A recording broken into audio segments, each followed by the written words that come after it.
হাতের হোটেল দিছ, হ্যাঁ? প্রোপাইটার ফারুক হোসেন 1 মাস জেলে আসিলাম, এর মধ্যে হোটেল খুলে বইছ? এত সাহস তোকে কে দিছে? তোরা কি মনে করছো তোকে হোটেল করবার দিমু? আবার জীবন থাকতেও না।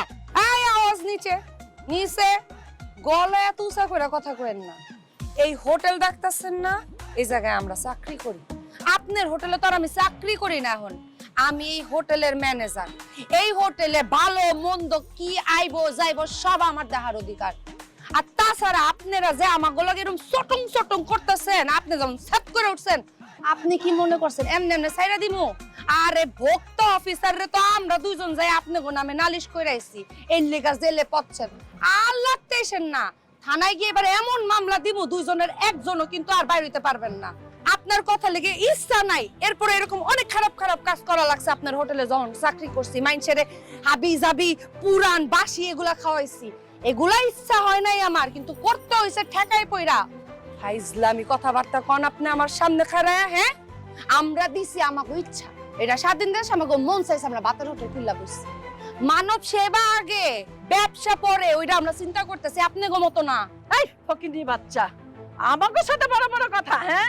আমাদের কাছ থেকে ব্যবসা শিক্ষা এখন আমাদেরই শিখাও ব্যবসা?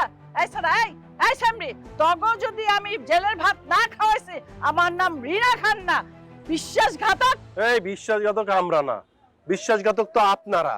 কারণ আপনারা তো জানতেন যে মানুষ আপনারা কি খাওয়াইতেন। হ্যাঁ, আর একটা মানুষ হোটেলে কখন খাইতে হয়?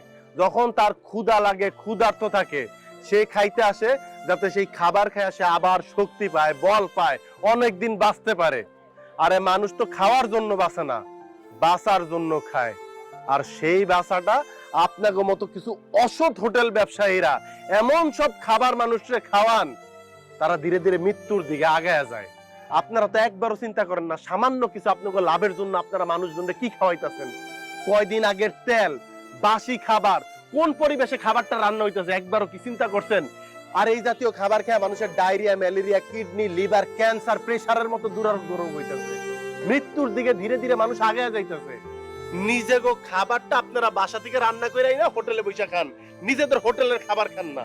খাইবেন কেমনে? আপনারা তো জানেন যে আপনারা কতদিন আগের খাবার হোটেলে ব্যস্ত আছেন, আপনারা কত নোংরা পরিবেশে খাবার তৈরি করেন, আপনারা জানেন না? হায় রে, আপনাকে দেখলে দুঃখ হয়, করুণা হয় যে মানুষের জীবন নিয়ে আপনারা খেলতেছেন। ঢাকার শহরটার দিকে তাকায় দেখেন, প্রতিদিন লক্ষ কোটি মানুষ হোটেলে খাবার খাইতেছে। আপনাকে মতো অসাধু হোটেল ব্যবসায়ীরা তা করে জিম্মি করে রাখছেন। নানান শ্রেণী পেশার মানুষ আপনার কাছে জিম্মি, কারণ তারা তো বাড়ি থেকে খাবার নিয়ে আসতে পারে না। কিন্তু এইটা আপনারা মনে রাখেন, যে মানুষগুলি প্রতিদিন আপনাকে হোটেলে খাবার খাইতেছে, তাদের উপর নির্ভরশীল তাদের প্রতিটা পরিবার।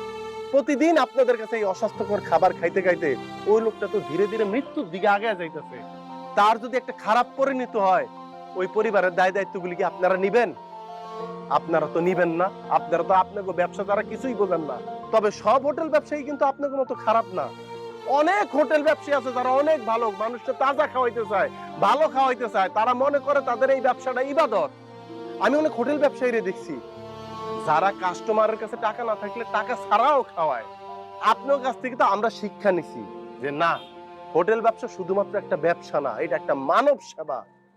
এই কারণে আমরা সবাই মিলা জিলে একটা হোটেল দিছি, যেই হোটেলের মূল উদ্দেশ্য হইতাছে মানুষকে ভালো খাওয়ানোর পাশাপাশি ব্যবসা করা। আরে রিজিকের মালিক তো এক আল্লাহ, আমরা শুধু মানুষের স্বাস্থ্যকর রিজিকের উসিলা হইতে চাইছি মাত্র। আশা করি নিশ্চয়ই বুঝতে পারছেন। শুনেন, আপনারা যদি রাজি থাকেন তাহলে আমরা আপনাকে পাশে আছি। আমি কথা দিতাছি, ব্যবসা তো করাই যায়, মানব সেবা কয়জন মানুষ করতে পারে কোন? ব্যবসাটারে যদি পরে রাখেন, আগে যদি মানব সেবাটারে আনেন, তাহলে কথা দিতাছি যা যা আপনাকে লাগবো আমরা আপনাকে সহযোগিতা করব। আপনারা খালি ব্যবসা না করে মানব সেবাটা করেন, মালিক তো আল্লাহ। দেখবেন আপনারা মানব সেবা করবেন, ব্যবসা এমনি বরকত হয়ে যাবে। আমি আমার ভুল বুঝতে পারছি। আমি আর কোনোদিন কাস্টমারদের